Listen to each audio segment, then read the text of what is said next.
For today's video, tuturuan ko kayo kung paano mag-load through PayMaya. Ang unang gagawin ay pumunta tayo sa ating app ng Surf to Sawa. Ayan, i-open yan. And then i-enter mo yung PIN mo. Ayan, magpapakita. Ayan, makikita mo dyan na wala na tayong load. Ayan o, ayan, wala na tayong load, expired na. Ngayon, i-click mo ang ating Load. Ayan. Next, meron kang option dito, Extra Boost 7, Extra Boost 15. Ayan, may mga price na din yan. Ayan, meron din Super Fiber 50 Mbps lang yan. Meron tayong 50 pesos for 1 day. Super Fiber 200 for 7 days. Meron din for 1. Ayan, may mga option din yan. Ayan, ang napili ko ay ang Super Fiber 7 dahil kulang sa pera. Ayan, next, ikiklik natin yung Maya. Ayan, meron tayong babayaran na 205 pesos. Ayan. Yan, so magge-generate na siya ng QR code. Ang gagawin natin ay screenshot natin yung QR code. Ayan, makikita natin na screenshot na siya.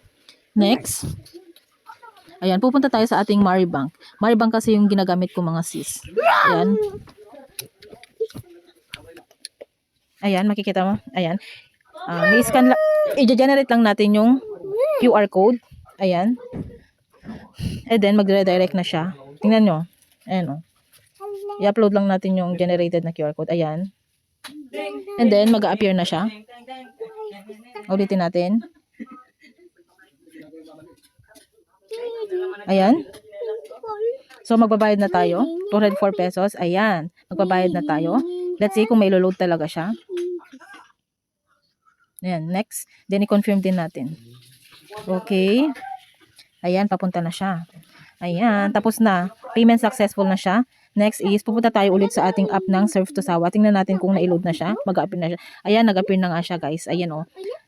Meron din siyang text message from Surf to Sawa. Ayan. Ayan. O yan, tingnan nyo. You are now registered to 1 week for only 204 pesos. Ayan. Tapos makikita natin, nag-appear na siya dito na you are current data plan on Super Fiber. O yan, valid until 1 week. 1 week na siya, guys. Ayan. Napakadali, diba? Thank you.